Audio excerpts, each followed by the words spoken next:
Jok itu terdapat 30 setuju, kemudian 8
didapat hasil sangat setuju 9, setuju 31, tidak setuju ada 5. Sedangkan Spotify itu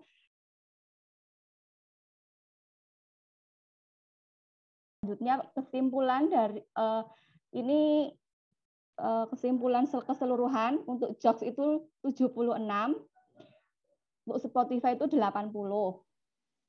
Selanjutnya kesimpulan keseluruhan untuk penggunaan Joox dan Spotify dari elemen usability berdasarkan analisis user experience pada aplikasi Joox dan Spotify. Dari aspek ini diperoleh nilai aplikasi Spotify lebih tinggi dibandingkan dengan aplikasi Joox. Maka dapat disimpulkan dari elemen usability, aplikasi Spotify lebih mudah digunakan oleh pengguna dibandingkan dengan aplikasi Joox. Selanjutnya dapat dilanjutkan oleh Pak Hendra mungkin. Monggo Pak Hendra.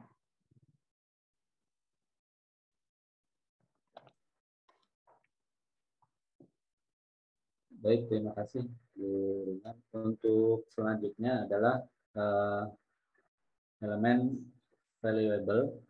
Untuk valuable di sini ada beberapa pertanyaan yang diberikan kepada 45 orang tersebut. Yang pertama, aplikasi dapat digunakan untuk memutar lagu secara streaming.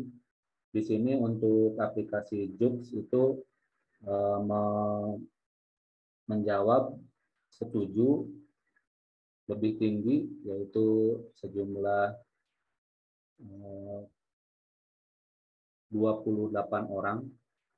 Kemudian untuk yang Spotify ini, untuk yang sangat setuju ini lebih tinggi daripada yang aplikasi Joox. Jadi aplikasi Joox ini lebih rendah untuk sangat setujunya. Kemudian aplikasi dapat digunakan untuk memutar podcast secara streaming. Di sini juga Joox masih lebih tinggi pernyataan setujunya atau jawaban setujunya, dan Spotify ini lebih rendah sedikit daripada aplikasi Joox. Kemudian next. Pertanyaan selanjutnya untuk elemen valuable itu member VIP dapat memutar semua lagu yang ada di aplikasi. Di sini untuk aplikasi Joox juga ini sangat setuju, berjumlah 23 orang. Kemudian ini lebih rendah dibandingkan dengan Spotify yang memberikan jawaban sangat setuju lebih besar sedikit daripada aplikasi Joox. Kemudian yang pertanyaan selanjutnya, member VIP dapat mendownload semua lagu yang ada di aplikasi. Untuk aplikasi Joox ini memiliki jawaban setuju lebih tinggi daripada Spotify, walaupun di sini perbandingannya memang tidak terlalu besar. Next. Nah ini kesimpulan dari elemen valuable-nya. Untuk aspek valuable untuk Joox ini secara keseluruhan 81%, sedangkan untuk Spotify ini lebih tinggi yaitu 86%. Jadi kesimpulannya berdasarkan analisis user experience pada aplikasi Joox dan Spotify, dari aspek valuable diperoleh nilai aplikasi Spotify lebih tinggi dibandingkan dengan aplikasi Joox. Maka dapat disimpulkan dari elemen valuable aplikasi Spotify lebih sesuai dengan kebutuhan pengguna dibandingkan aplikasi Joox.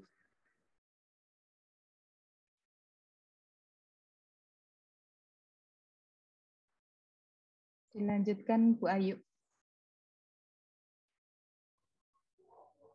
Oke. Selanjutnya elemen adaptability.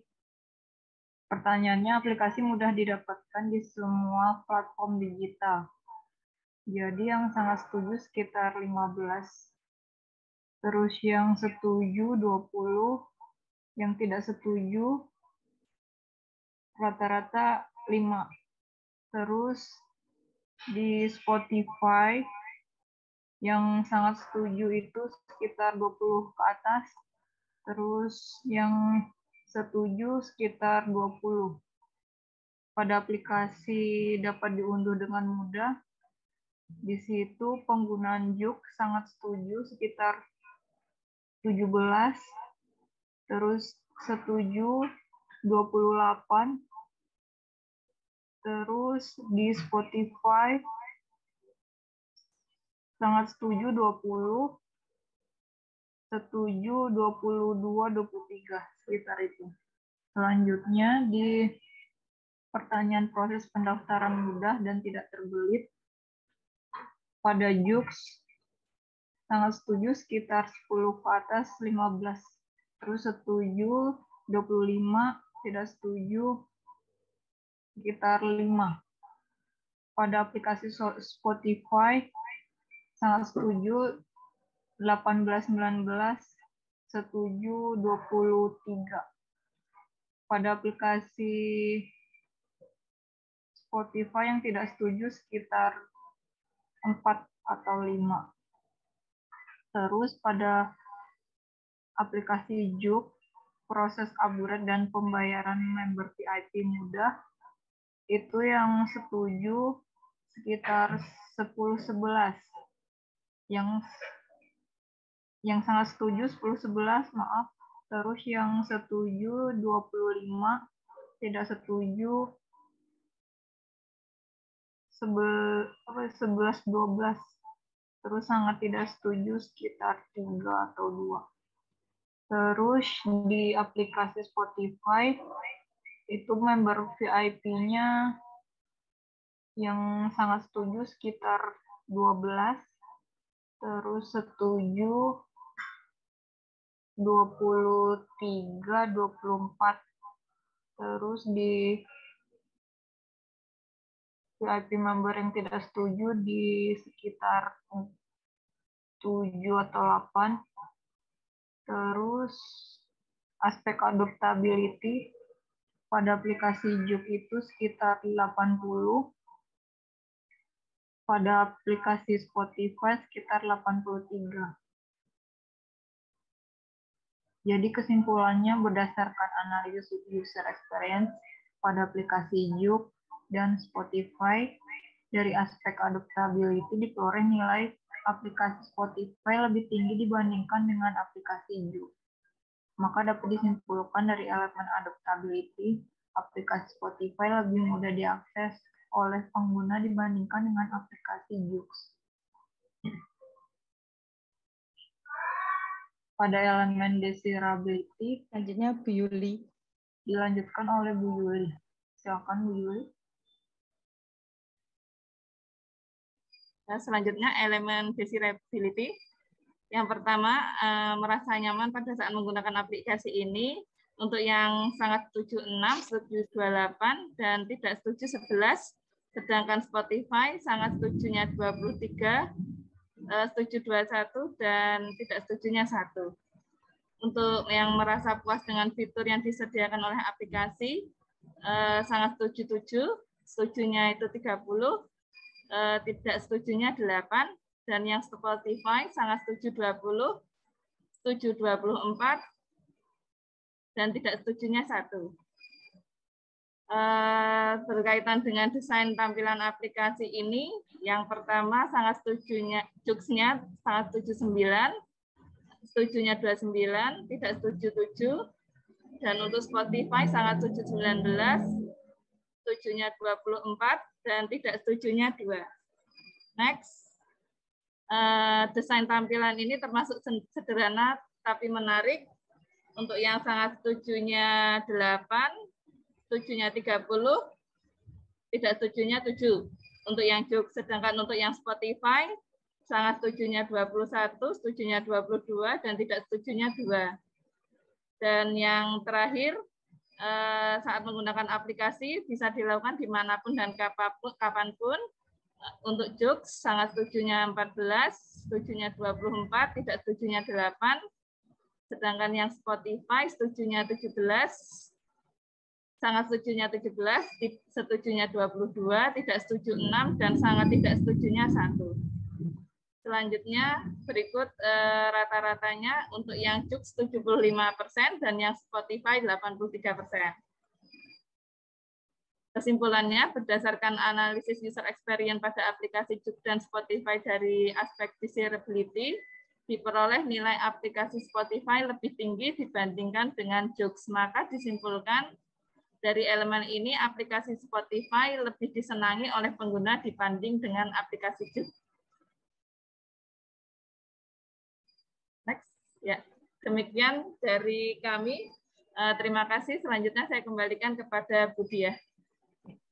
Terima kasih kepada teman-teman yang telah mempresentasikan hasil kerja dari kelompok 1. Kemudian akhir kata dari saya, mohon maaf jika banyak kekurangan. Terima kasih. Wassalamualaikum warahmatullahi wabarakatuh.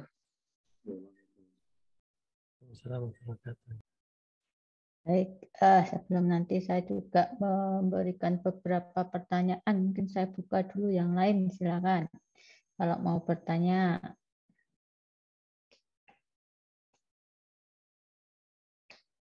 Nggak ada. Mungkin saya, Bu. Ya, silakan Mas Bobi. Tadi kan ini ya, mau bertanya tentang yang setuju, tidak setuju, sama beberapa poin, baik di valuable, terus dan lain-lain itu kan. Nah, untuk dua pertanyaan itu yang mendasari apa gitu? Karena kan yang dinilai dari UI UX itu adalah persentase. prosentase, kayak misalkan kita survei nanti sekian persen prosentasenya, tapi di situ tadi memunculkan tentang ada yang setuju dengan tidak setuju gitu. Nah, mungkin bisa dibantu untuk dijelaskan itu. Terima kasih.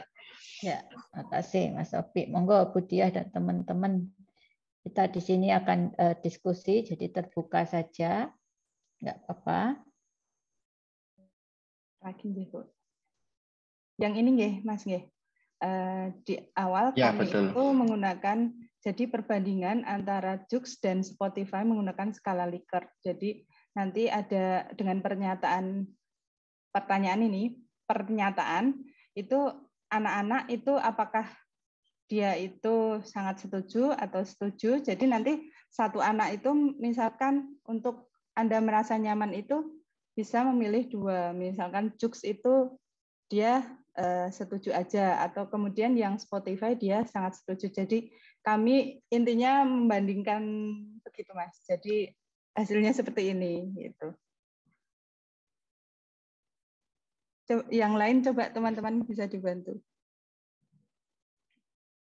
Mungkin pertanyaannya mengukur apakah setuju dan tidak setuju itu bisa mengukur dari aspek bahwa seseorang itu memiliki ekspektasi dari sisi emosionalnya dapat gitu atau enggak gitu loh.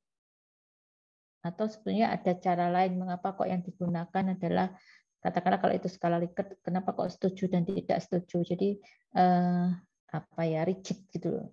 Rigid gitu, setuju tidak setuju dan sebagainya. Begitu Bu maksudnya. Gimana?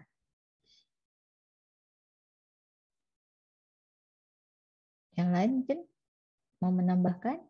Karena kita diskusi dulu ya, karena kita mengukur user experience itu memang tidak mudah memang ya.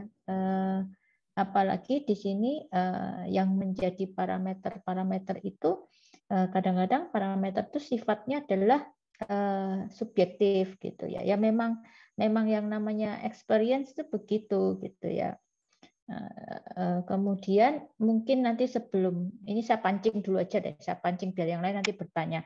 Sebenarnya sebelum pertanyaan ke sana itu yang perlu diperhatikan lagi adalah responden kita gitu ya, karena ini memilih 2 perangkat gitu ya. Yang pertama tuh harus kita cek dulu responden kita. Responden kita itu dari berapa tadi jumlah respondennya?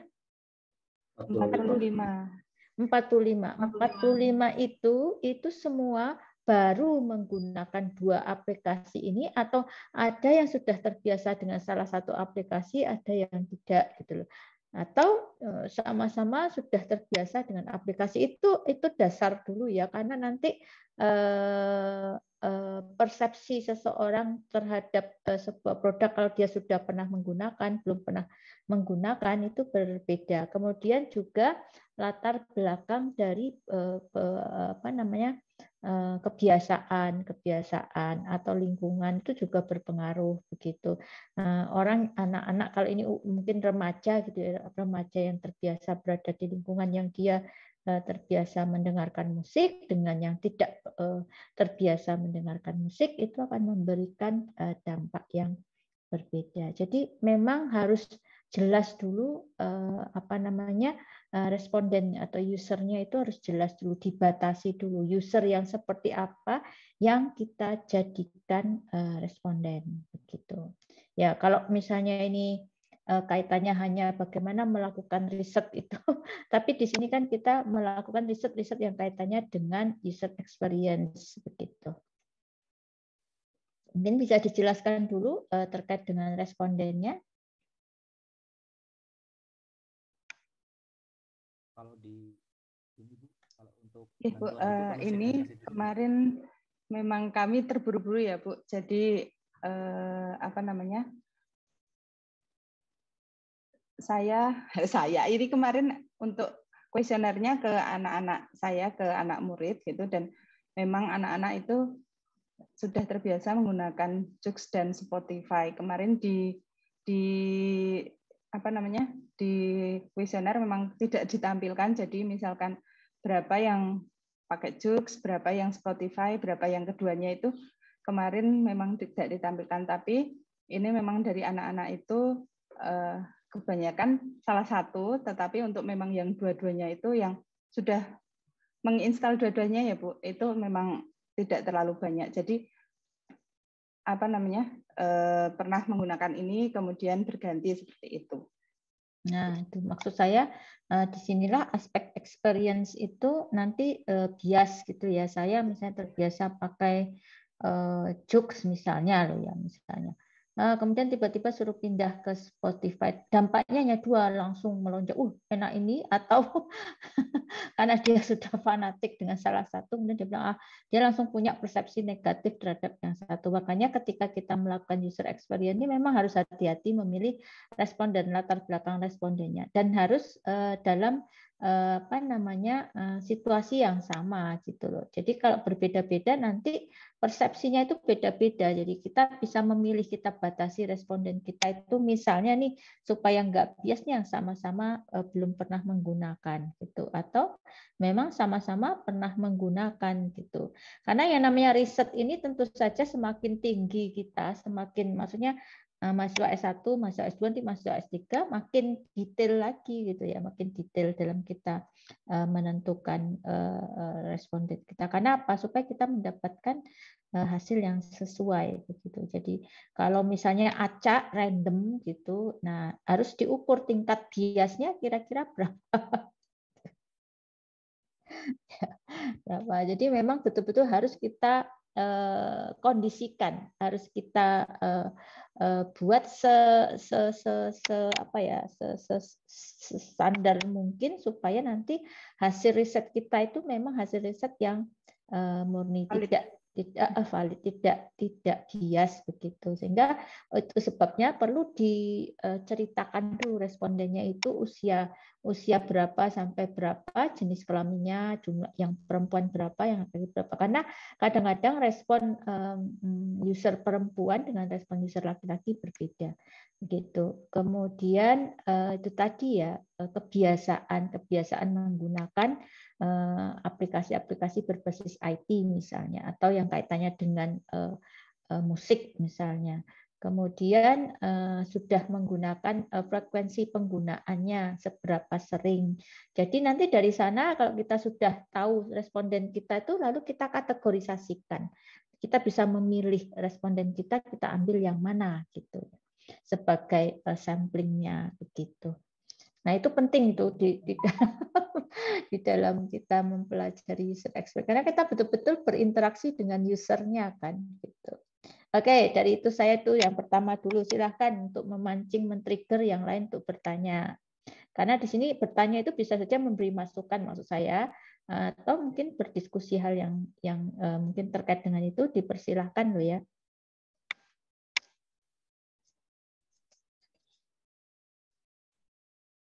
Boleh izin bertanya dok? Silakan. Terima kasih atas waktunya kepada Bapak Ibu yang teman-teman yang sudah present. Saya penasaran ini apa namanya untuk kuesionernya itu, untuk item-itemnya itu apakah ada teori atau dasarnya dan dari mana, atau itu rumusan dari kelompok dari yang Bapak Ibu presentasikan, maksudnya sudah diskusi terus dirumuskan gitu.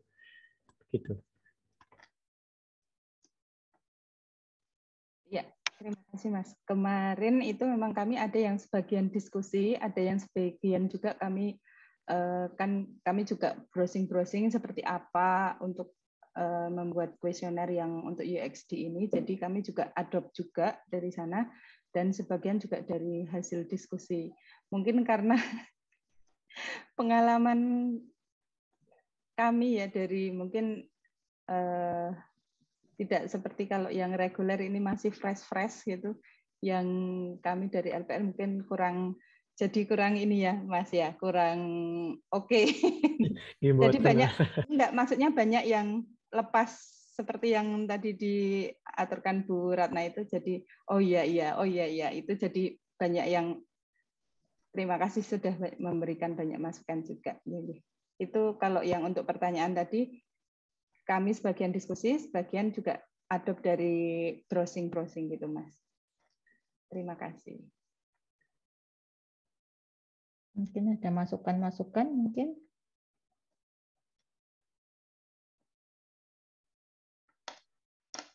Mungkin tambahan, Bu.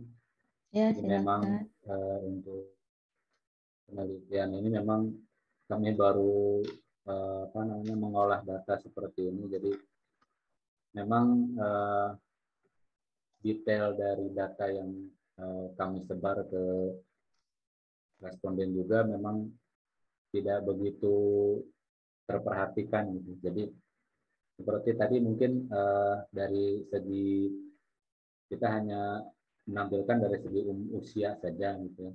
Tapi gender juga tidak diperhatikan. Mungkin memang ini barangkali untuk perbaikan ke depan dan mungkin banyak pelajaran yang bisa diambil. Dan memang untuk penelitian ini detail-detailnya harus sangat diperhatikan gitu. Termasuk pengguna-pengguna yang tadi juga ketika kita berikan kuesioner itu ya memang acak, dan apakah memang siapa respondennya itu memang sudah punya fanatisme terhadap satu aplikasi atau memang itu secara spontan anak itu menggunakan Spotify karena memang baru diberitahu bahwa ada juga aplikasi selain Joox dan sebagainya. Jadi memang keterbatasan untuk detail dari penelitian ini memang masih kurang gitu. Baik, itu saja. Ya, terima kasih. Nggak apa-apa ya. Jadi memang tugas pertama saya itu lebih pada bagaimana kita bisa mengidentifikasi aspek-aspek experience itu sendiri ya, lalu memikirkan melakukan risetnya itu sebenarnya lebih, kalau saya sih lebih pada riset bagaimana bisa menemukan standar-standar ukuran yang bisa digunakan. Jadi sebetulnya kan misalnya usability, sudah ada itu kuesioner yang sudah standar gitu, tetapi kadang-kadang apakah kuesioner seperti itu tepat untuk digunakan terhadap aplikasi tertentu, karakteristik aplikasi tertentu, itu juga perlu kita, itu sebenarnya hal-hal menarik gitu yang perlu kita perhatikan. Contoh misalnya, katakanlah usability itu salah satunya mengatakan bahas tentang bagaimana sebuah aplikasi itu mudah untuk digunakan. Lalu ketika kita beri kuesioner gitu, apakah kita memberikan pertanyaan itu saja atau sebetulnya kita sudah memberikan skenario langkah-langkah apa yang harus dilakukan oleh masing-masing user. Jadi kita buat skenarionya dulu, dia harus ngapain dengan aplikasi ini, dia harus ngapain dengan aplikasi ini, dia harus ngapain. Nah, ketika dua-duanya dilaksanakan, jadi itu kan setimbang ya, apa task yang dilakukan oleh user itu setimbang. Lalu baru dimunculkan pertanyaan. Jadi pertanyaan itu sifatnya tidak langsung pertanyaan, ya silahkan gunakan, lalu kita kasih pertanyaan, itu enggak. Tetapi pertanyaan itu harus ditempelkan pada sebuah aktivitas yang sudah kita skenario. Misalnya mulai dari mencari lagu, kemudian nanti play lagu, lalu nanti pindah ke sini. Jadi kita buat skenario tasknya itu. Nah, dengan task yang sama itu nanti mereka melakukannya pada dua produk ya, dua produk yang berbeda. Lalu dari situ baru kemudian diminta respon mereka mengisi misalnya pertanyaan atau boleh menggunakan kuesioner yang bentuknya pernyataan juga boleh. Harusnya seperti itu sih gitu. Jadi tidak serta-merta kita lepas mereka menggunakan, sehingga mereka tuh sebetulnya bisa jadi yang satu melakukan A, yang satu melakukan B, terus tiba-tiba dia dikasih pertanyaan, mudah nggak digunakan, dia langsung jawab mudah gitu. Jadi kan nggak itu yang kita harapkan. Jadi kadang simpel saja pertanyaannya gitu ya. Tetapi yang paling penting di sini adalah skenario tasknya dulu. Itu kalau skenario tasknya berbeda ya sudah bias gitu. Tapi kalau skenario tasknya sama-sama mau ke pasar gitu ya lewat jalan yang sama, kira-kira naik satu alat transportasi dengan alat transportasi yang lain kira-kira gimana. Jadi tasnya sama dulu gitu loh. Jadi di sini yang malah yang perlu ditampilkan tuh itu user tuh suruh ngapain gitu, lalu diamati. Dia sudah melakukan tas ini baru diamati gitu. Bisa dari pengamatan, bisa juga dengan memberikan pertanyaan itu tadi atau pernyataan yang harus diisi begitu. Sehingga terkontrol apa yang harus dilakukan. Bisa juga dengan menghitung waktu respon gitu misalnya ya. Waktu respon. Seberapa lama sih ketika dia membuka aplikasi ini, tapi harus dilihat latar belakangnya, misalnya sama-sama belum pernah belum pernah menggunakan. Nah, mulai dari start sampai dia menemukan apa yang ingin dia lakukan itu berapa butuh waktu. Nah, itu juga perlu dilihat misalnya apakah orang ini sudah terbiasa menggunakan perangkat-perangkat berbasis IT atau tidak. Nanti jangan-jangan yang satu belum terbiasa, yang satu sudah terbiasa, ya otomatis cepat yang terbiasa gitu. Jadi tidak apple to apple misalnya seperti itu. Jadi di sini sebenarnya yang saya tekankan itu adalah bagaimana cara kita mengukur, itu yang penting sih gitu. Seperti itu. Itu contoh saja seperti itu. Ya Bu, terima kasih. Mungkin cukup nih Bu. Ya. Nah, untuk yang lain mungkin masih ada hal yang akan didiskusikan atau kita akan punya kesempatan satu lagi yang harus mungkin dipresentasikan. Ya Bu, izin bertanya Bu. Ya silakan Mas. Yang Pak Aris duluan, ayo Mas. Ya. Oh, Pak Firman duluan ya? Nah, Pak Aris duluan, ayo, ayo Pak Aris. Ya. Silakan. Terima kasih Pak. Ini Bu, terkait desirability. Itu apa ada pengaruh mimetic pressure di situ Bu, ataupun pengaruh gaya hidup seseorang gitu dalam menilai sebuah aplikasi itu tadi? Iya, experience itu macam-macam ya. Saya misalnya kemarin saya sempat cerita ya. Saya jelas orang IT gitu, sudah terbiasa menggunakan aplikasi. Begitu saya punya urusan menaikkan daya listrik di rumah saya gitu ya. Saya tentu saja mencoba berbagai jalan ya, yang katanya oke, bisa datang tapi malas lah datang hari gini, datang ke kantor PLN misalnya malas, oke lah pakai aplikasi. Install dulu aplikasinya. Begitu diinstal ternyata lah masih ada lagi tahapannya gitu ya, masih ada tahapan untuk buat akunnya sih sudah gampang. Tapi begitu mau menggunakan fitur tambah daya, ternyata saya harus upgrade akun saya. Nah, di upgrade akun sebenarnya halnya simpel saja, dia hanya kita ngisi data, foto KTP, terus kita selfie dengan KTP, selesai. Itu isi nick-nya selesai itu. Tetapi yang kemudian jadi masalah itu adalah ketika saya harus menunggu 3 hari hanya untuk mendapatkan notifikasi itu disetujui. 3 hari loh, hari gini loh pakai aplikasi nunggu 3 hari. Oke lah, saya masih mengatakan oke lah 3 hari itu ya nggak apa-apa. Nanti kalau nggak lupa ya kan. Dan itu tanpa notifikasi, saya harus lihat sendiri ke aplikasinya disetujui apa enggak gitu kan ya. Oke, 3 hari. Kemudian 3 hari kemudian, loh kok ditolak, suruh ngulang. Udah, saya ulang lagi, foto lagi, ngisi nick lagi, selfie lagi, gitu kan. Nunggu 3 hari lagi. Aduh, sudahlah 3 hari saya tunggu, saya masih sabar gitu. Ya. Terus habis itu ya lebih dari 3 hari lah karena saya lupa karena banyak urusan, terus ingat lagi ini harus nambah daya ini gitu. Terus buka lagi, loh kok masih ditolak lagi. Ini apa-apaan ini, sudah mulai emosi. Nah, itu loh tadi ya, pengaruh latar belakang, pengaruh kebiasaan saya menggunakan aplikasi itu, yang namanya aplikasi itu ya responnya cepat gitu. Hari gini masih ada respon 3 hari itu ya nggak wajar gitu ya. Nah, sudah mulai emosi itu. Oke lah, masih emosi, masih sabar, saya coba kontak 1, 2, 3. Ternyata hanya dijawab, oh lewat ini aja, kalau belum bisa lewat webnya. Saya coba pakai web, lebih sulit lagi di webnya, lebih bertele-tele. Emosi lagi, saya tambah emosi. Ini apa-apaan ini PLN gitu kan.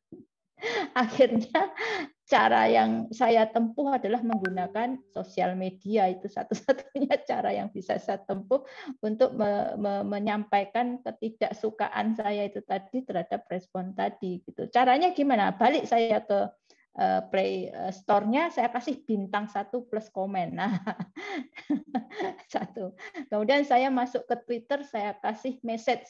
Ini apa-apaan PLN, saya kasih nomor pelanggan saya ini, nama saya ini, saya mengalami ini, saya ceritakan semua. Terus di akhir saya bilang apa-apaan aplikasi seperti ini diberikan kepada kita gitu kan. Terus tahu-tahu nggak berapa lama, nggak sampai menunggu harian, 3 jam berikutnya saya sudah ditelepon lagi. Telepon, saya berikan masukan, terus Ibu nanti sebentar lagi dicek ya Bu emailnya. Saya cek, langsung disetujui. Ini apa-apaan nih kalau kayak gini nih. Langsung disetujui, dan dia berpesan agar saya merubah bintang 1 tadi menjadi lebih banyak. Nah itu kan berarti aplikasinya itu sebetulnya belum layak ya. Sebetulnya bisa kan itu, tapi masih ada unsur manual. Nah disitulah kemudian saya mengatakan saya tidak puas. Jadi experience saya itu saya mendapatkan experience buruk terhadap sebuah produk gitu ya, sebuah produk.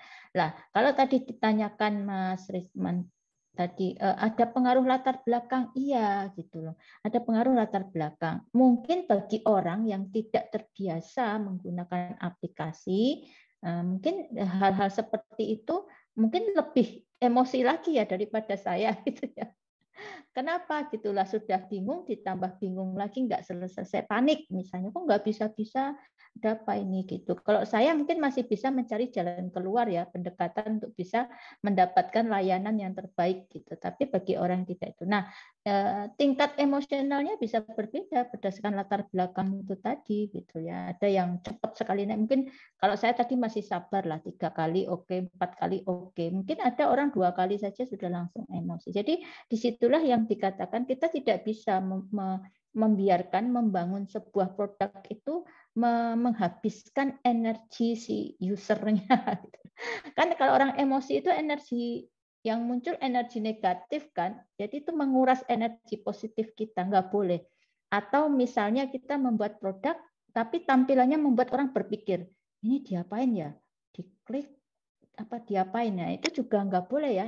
Jadi memaksa kognitif orang tuh untuk bekerja lebih keras itu nggak boleh. Jadi ketika kita mengembangkan itu gunanya aspek desirable itu ya. Jadi bagaimana kita tidak mengganggu ya secara emosional, secara psikologi itu ketika orang menggunakan aplikasi yang kita buat begitu. Jangan baru dilihat aja sudah bikin emosi kan gitu. Jangan gitu ya. Kalau ini kan sudah dilakukan tapi dia bikin emosi. Kenapa? Karena responnya yang itu tadi ya. Kenyataannya begitu saya kontak itu dia hanya dalam jangka waktu itu sebentar sudah bisa menyetujui upgrade akun saya gitu loh. Artinya kan ada unsur-unsur manual yang dimasukkan ke situ, dan itu tidak berlaku untuk sistem yang baik, kan tidak boleh seperti itu ya. Nah, jadi itu contoh kalau dikatakan latar belakang orang jelas gitu loh. Jelas itu mempengaruhi. Semakin dia terbiasa menggunakan, dia semakin tahu hal-hal yang seharusnya tidak dilakukan oleh sistem atau produk yang dia gunakan. Itu Mas Risman, ada lagi? Mungkin sudah cukup jelas ya? Ya, terima kasih Bu. Perempuan sama laki-laki saja sudah beda responnya, benar nggak?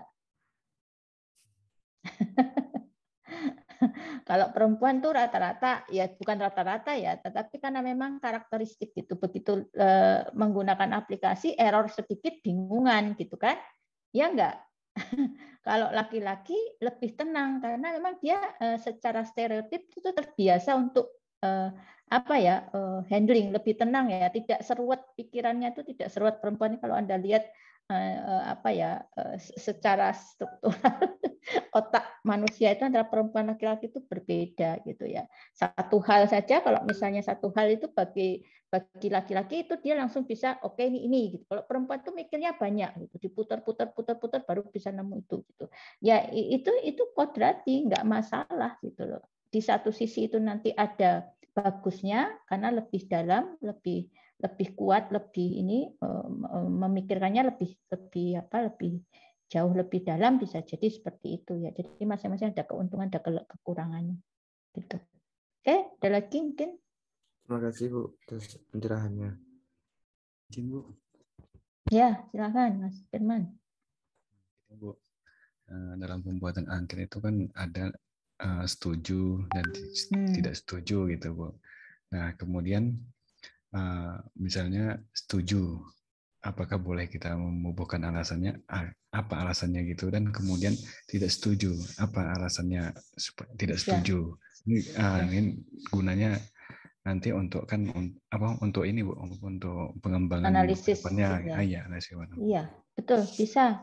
Jadi bisa saja kita menggunakan hal-hal seperti itu ya. Makanya tadi saya katakan ketika kita memberikan kuesioner itu tidak melulu hanya kuesioner, dia harus disertakan kalau ini kaitannya dengan experience tadi ya, task atau aliran langkah-langkah apa yang harus dikerjakan oleh responden itu harus jelas gitu. Jadi ketika kita kasih pertanyaan, konteksnya jelas ketika saya melakukan langkah A, B, C, D di produk A dengan di produk B, itu jelas mana yang lebih mudah gitu loh.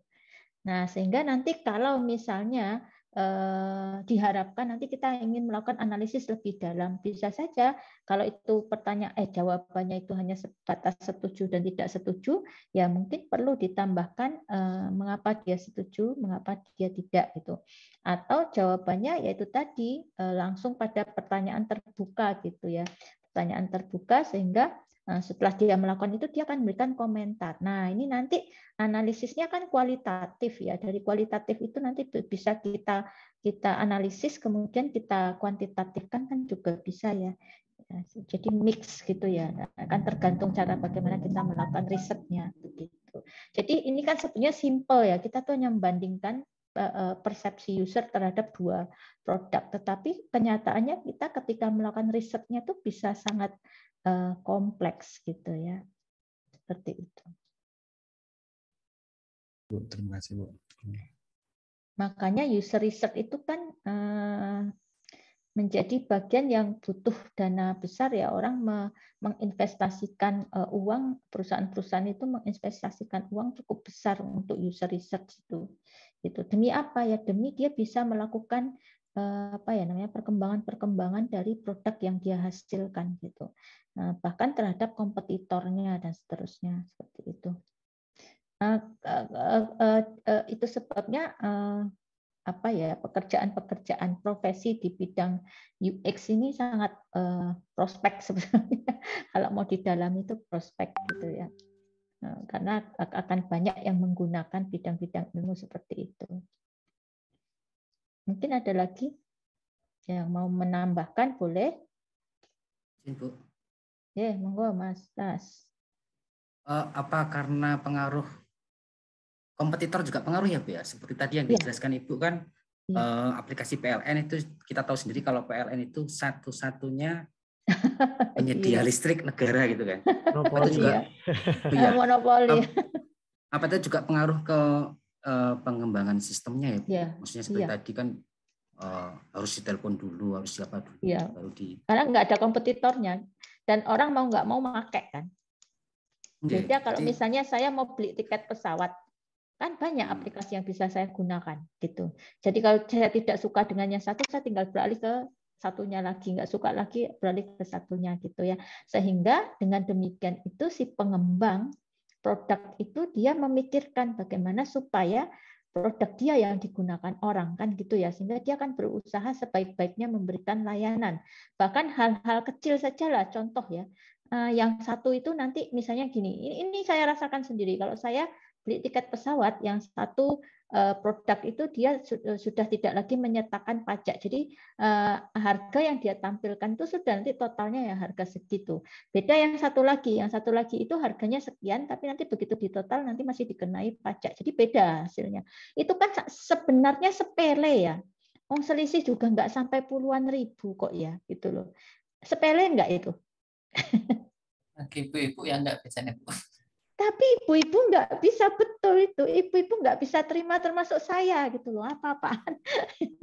Bayangin ya, secara kebiasaan ini kebiasaan saya tanya ibu-ibu, selisih Rp500 saja dibela-belain pindah toko, bener nggak? Iya, Bu. Ongkir sekian aja udah pengaruh. Padahal itu kalau dipikir baliknya itu sudah berapa waktu yang terbuang gitu. Itu sebabnya bapak-bapak itu paling tidak suka ngantar istrinya ke belanja. Setuju, Bu, setuju. Jadi curhat ya. Gitu. Tapi itu ternyata berpengaruh gitu. Saya misalnya secara individual ya, secara individual. Saya langsung memilih aplikasi yang itu tadi, yang bersih itu tadi ya. Itu menimbulkan kepuasan tersendiri. Padahal kalau dipikir itu sesuatu yang nggak terlalu berarti. Tetapi ternyata di antara sekian user, mungkin tidak hanya saya, itu berpengaruh sehingga minimal lah orang-orang yang punya tipikal kayak saya, jadi akhirnya kan memilih produknya dia gitu. Dan itu pengaruhnya besar loh, gitu. Pengaruhnya besar terhadap ini mereka, bisnis mereka gitu. Nah, itu kan berarti detail sekali dia melakukan user research-nya kan, sampai hal-hal yang kadang-kadang diabaikan oleh kompetitornya itu. Nah, seperti itu. Jadi tidak hanya sekedar bermain, oh ini gampang nih, menunya simple, atau ini tampilannya bagus, oh ini nggak susah, tinggal klik-klik jadi. Tidak hanya sekedar itu, sampai yaitu tadi desirability-nya itu di situ gitu kan, itu berpengaruh ya. Itu masuk kan, aspek desire-nya itu masuk nggak? Masuk kan? Itu. Jadi user experience itu pengaruhnya, makanya dia menjadi sesuatu ilmu yang apa ya, prospek itu karena memang pengaruhnya besar di bisnis, di institusi. Coba kalau saya menggali lebih dalam, kenapa kemudian customer service-nya dari PLN langsung telepon saya? Ketakutan akan itu pandangan negatif terhadap. Iya, satu itu pandangan negatif itu terhadap layanan mereka. Ya, public service-nya jadi jelek nanti. Apalagi bisa kasih bintang tuh benar-benar bintang 1 loh. Itu pengaruh besar. Itu secara publik gitu ya. Secara personal mungkin nanti efeknya di root-nya bisa lihat loh itu bintang 1. Atau bahkan menterinya itu begitu lihat orang apa namanya? Toilet di apa namanya? Itu saja jadi pom bensin jadi masalah kan gitu ya. Apalagi ini sampai memberikan bintang 1 itu. Jadi dampaknya bisa secara individual, bisa secara institusi, bisa secara masyarakat umum, bisa seperti itu. Jadi itu matter banget bagi mereka, sesuatu yang perlu sangat diperhatikan ketika ada respon yang negatif itu, bintang 1 langsung bintang 1 itu. Ya kan? Dan saya yakin dia pasti mendapatkan data saya, karena kan pelanggan siapa waktu daftar kan pasti ada nomor KTP saya, dia tahu siapa saya kan. Kayak gitu kan, perusahaan besar itu tidak asal langsung merespon ya, dia pasti tahu siapa pelanggannya, itu kok berani melakukan itu gitu loh. Saya yakin hal-hal seperti itu, ya itulah gunanya itu tadi ya, apa namanya, feedback itu tadi ya. Ada yang cuek dengan ini, ada yang tidak, yang sangat memperhatikan feedback itu juga ada. Tapi itu juga baik menurut saya, karena ya kita nggak tahu nanti PLN dan seterusnya nanti ke depan itu juga punya saingan dan sebagainya. Tapi sejauh ini itu lebih dilihat dari sisi itu tadi ya, kualitas ya, kualitas layanan lah istilahnya seperti itu.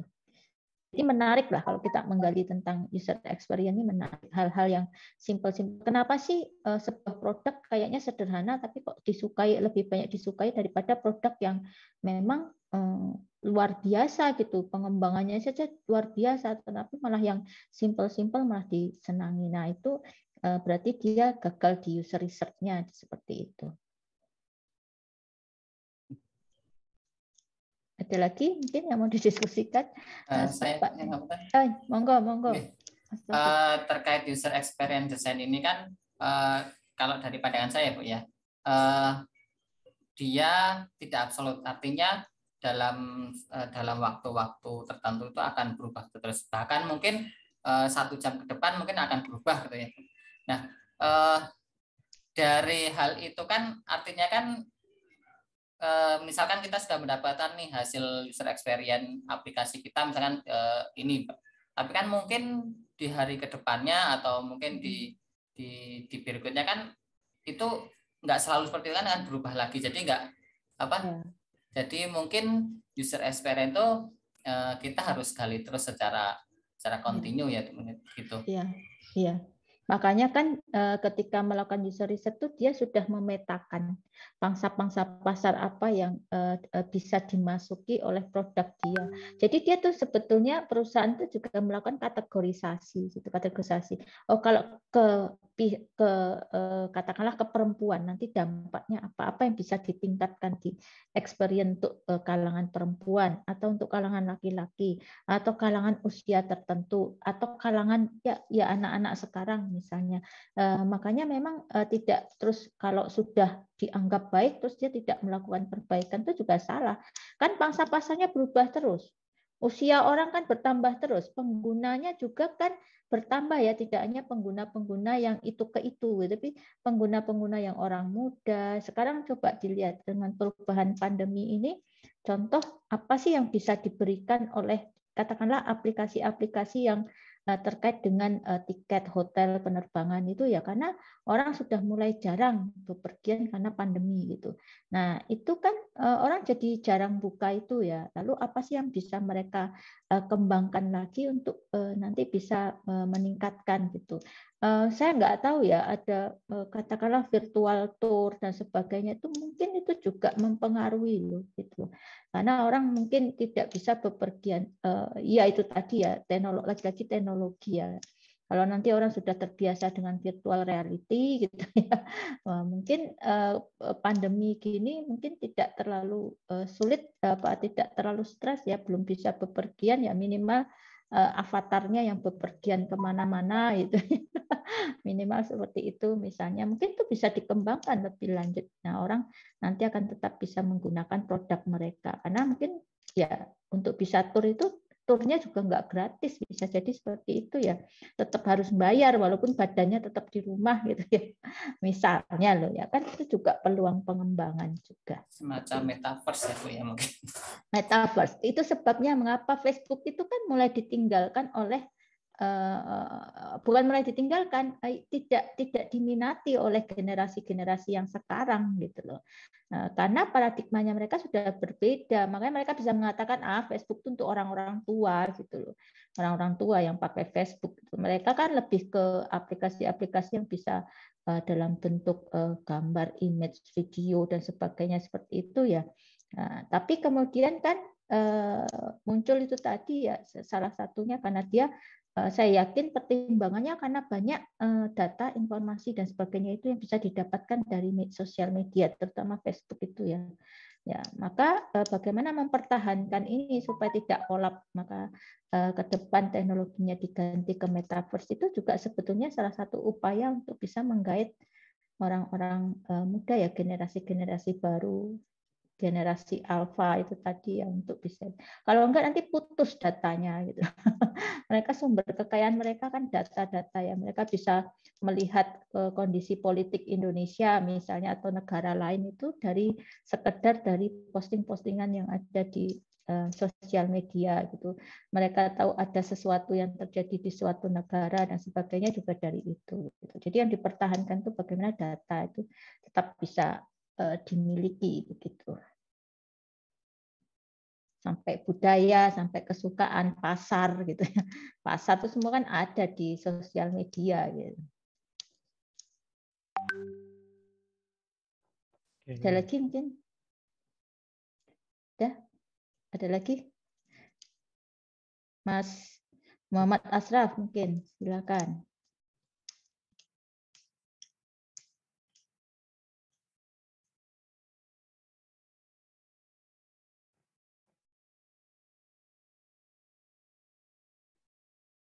Silakan, sudah terdengar Pak? Sudah.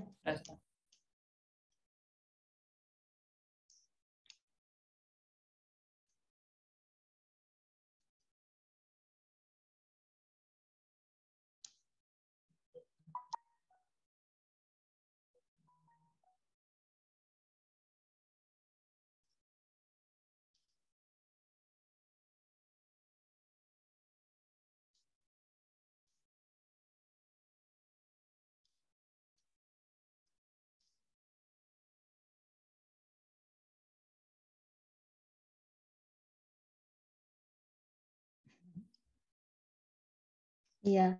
Betul.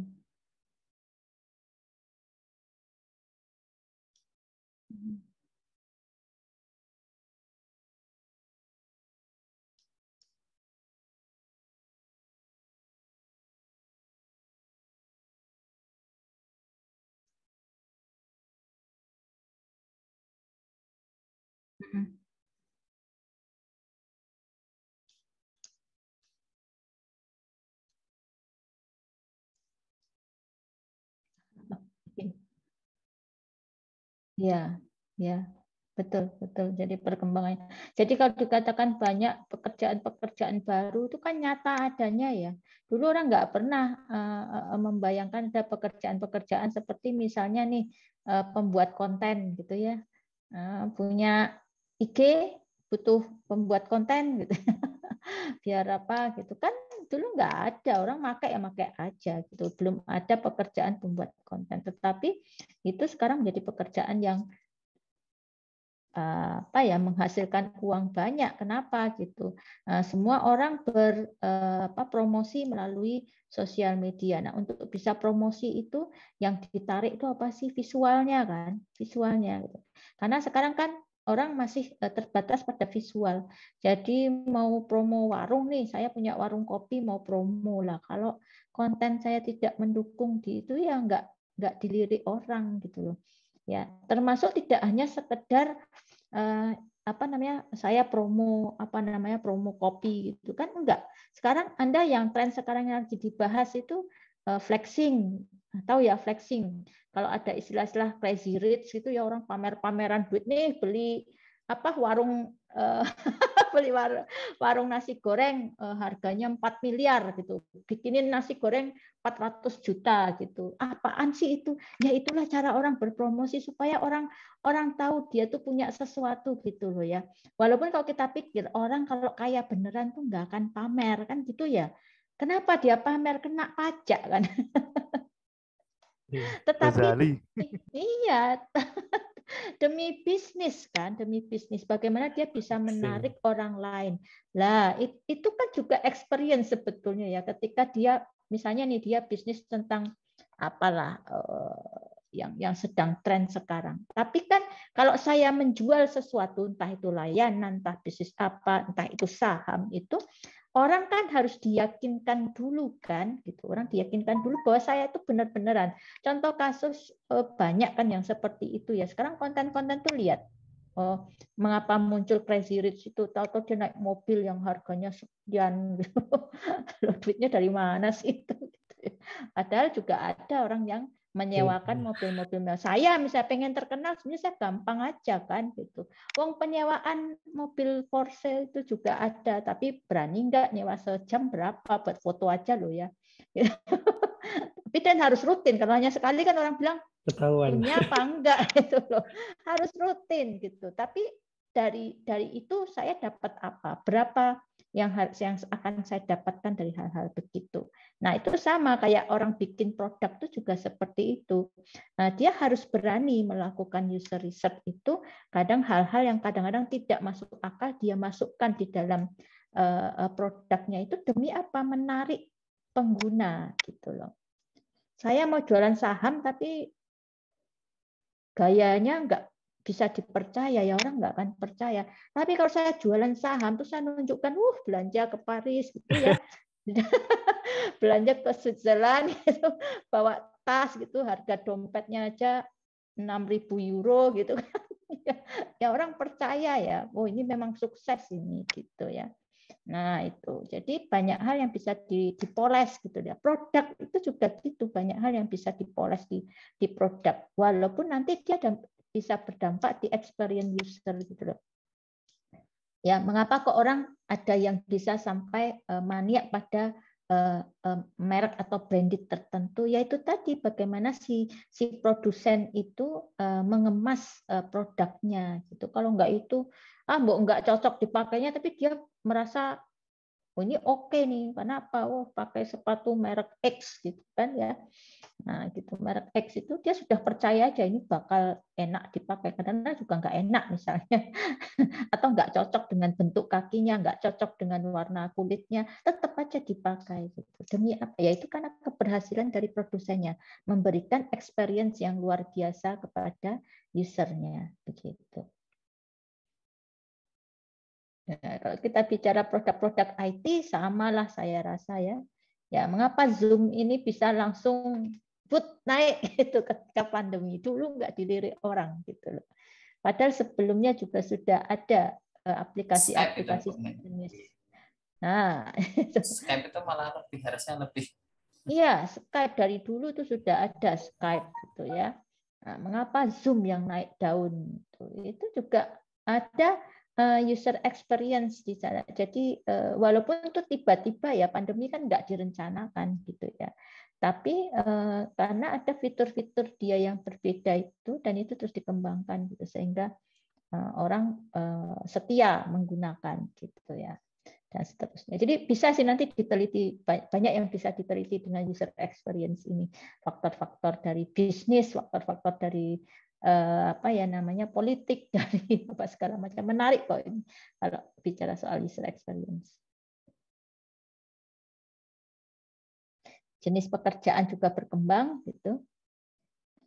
Ya, kalau copywriter dulu gitu ya. Tapi kan jenisnya sekarang bagaimana orang bisa memberikan kesan ya. Jadi kalau misalnya nih produk gitu, produk, tapi kalau hanya produk saja kita tampilkan tanpa ada sesuatu yang dimunculkan, jargon-jargon tertentu yang dimunculkan bersamaan dengan produk itu kan mendukung juga ya, gitu ya.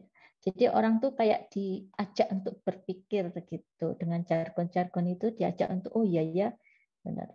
Macam-macam sih sifatnya, ada yang trigger, ada yang apa namanya motivasi, ada yang macam-macam. Itu pekerjaan-pekerjaan di bidang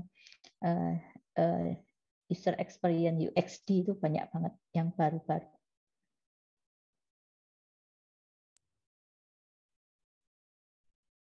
Oke, kalau nggak ada mungkin bisa kita cukupkan dulu, walaupun sebenarnya saya pengen ada satu lagi mungkin yang agak berbeda, tapi saya memang ya silakan Mas Mahendra. Kalau boleh, gimana teman-teman? Minggu depan saja. Oh, minggu depan. Ya, karena kan paling tidak presentasinya kayak tadi aja, presentasinya lebih setengah jam lebih ya, gitu ya. Kayaknya nggak sampai kita tuh kalau setengah jam. Tapi membahasnya lama. Diskusinya itu Mas yang lama. Diskusinya mungkin yang lama. Ya, tapi memang itu yang saya harapkan ya, kita punya satu topik yang kayaknya kecil, tetapi nanti diskusinya itu yang saya harapkan memang bisa dikembangkan lebih jauh tadi ya, lebih jauh, lebih dalam gitu loh. Karena nanti siapa tahu kan merambat ke tesis dan sebagainya, itu nanti banyak yang bisa dikembangkan gitu. Ya, karena kan itu beberapa ini menurut saya ya kan ada. Ya saya kan yang tadi sebelumnya kan seminar proposal tesis juga ada arahan juga kita mengarah ke pengembangan ya Bu ya. Otomatis kan mungkin dari beberapa pengembangan kan paling enggak mungkin pengembangan aplikasi atau pengembangan web yang itu enggak sekedar mungkin buat jadi, tapi mungkin user experience itu menjadi salah satu salah satu hal yang ikut masuk di dalamnya gitu. Iya, betul. Ya kan kalau kita pikir kenapa sih orang susah banget yang mengembangkan aplikasi? Ya tadi karena pengaruh itu tadi ya, monopoli itu. Yang penting ada.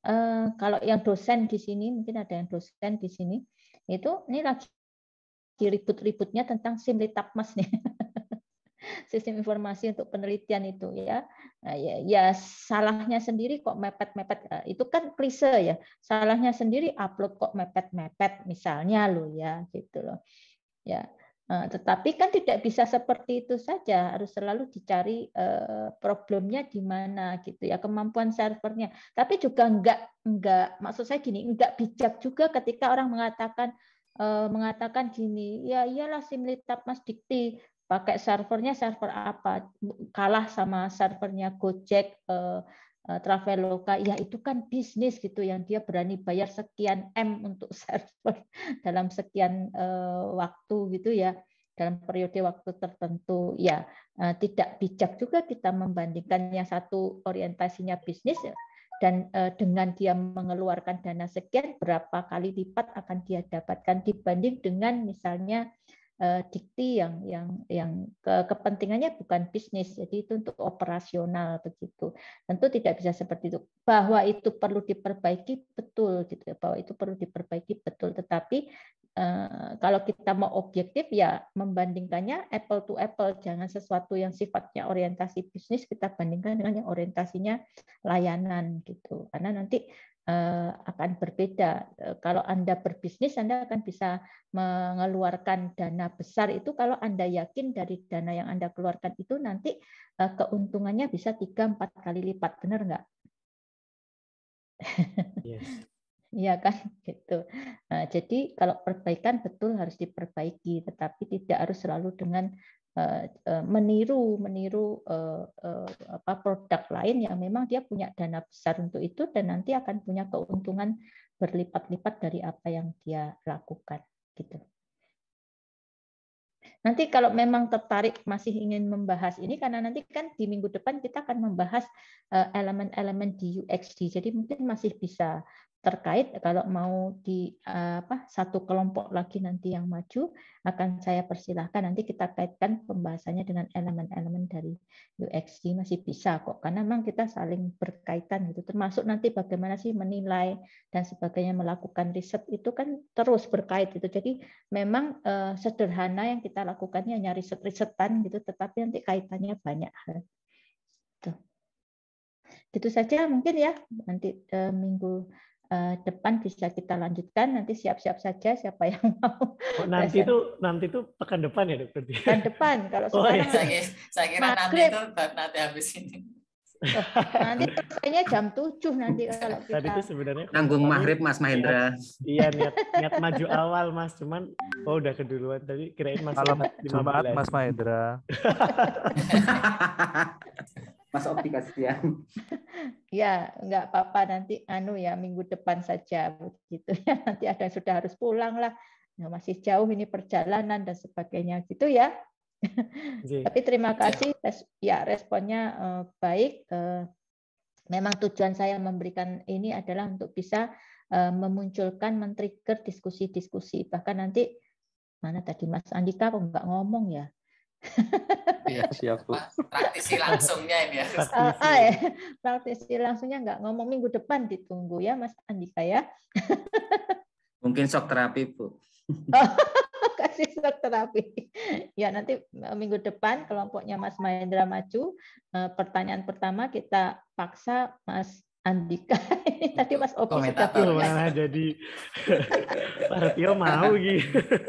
Kalau tadi kan Mas Opi ya langsung men-trigger gitu ya. Nah, minggu depan Mas Andika saja kita minta pertanyaan pertama gitu ya. Kemudian untuk yang saya tidak membedakan ya antara mahasiswa RPL dan mahasiswa reguler ya Bu, itu kan hanya pembedaan nama kelas ya gitu ya. Jadi tidak ada perbedaan RPL atau reguler, sama semua, tidak ada bedanya bagi saya gitu. Kita belajar bareng, kita menggali bareng-bareng, kita eksplorasi bareng-bareng, sharing bareng-bareng gitu aja intinya. Jadi jangan merasa aduh saya RPL.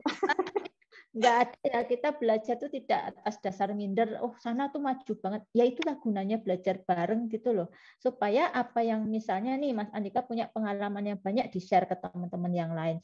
Mata kuliah saya yang lalu MPPL itu manajemen proyek perangkat lunak, kebetulan Mas Opi itu juga praktisi, juga kita sharing bareng-bareng gitu. Tidak ada kata aduh minder nih saya belum punya pengalaman. Enggak ya, malah memang yang kita cari itu yang seperti ini, belajar bareng, sharing bareng begitu. Ya, jadi jangan pernah ada merasa minder. Waduh, saya minder udah lama Bu enggak belajar ya. Sekarang itu malah jadi trigger motivasi untuk belajar lagi, buka-buka lagi. Kami mawon kok Pak Bu. Sama aja, betul. Bahkan di reguler itu. Saya juga di sini tidak menempatkan diri sebagai dosen dalam arti tidak. Saya menempatkan memang saya menemani mahasiswa semua. Mari kita belajar bareng gitu loh ya. Jadi tidak hilangkan saja rasa minder. Nanti kalau rasa minder itu menutup kesempatan kita untuk belajar lebih banyak begitu loh. Gitu ya. Sama-sama belajar semuanya. Sama-sama belajar semua gitu. Yang sudah tahu sharing kan juga saya rasa tidak akan berkeberatan, malah tambah bagus kan. Oke, itu dulu lah hari ini. Minggu depan kita lanjutkan. Tuh pesan sponsornya Mas Andika, siap-siap. Itu ya. Baik, terima kasih semuanya sudah sangat saya bersemangat kalau ngajar di kelas yang bersemangat seperti ini ya, ada hal-hal baru yang kita pelajari bareng. Baik, terima kasih semuanya. Ya mungkin istirahat nanti ya. Saya tidak mengucapkan selamat beraktivitas lagi karena ini sudah waktunya istirahat. Terima kasih semuanya. Assalamualaikum warahmatullahi wabarakatuh. Waalaikumsalam warahmatullahi wabarakatuh.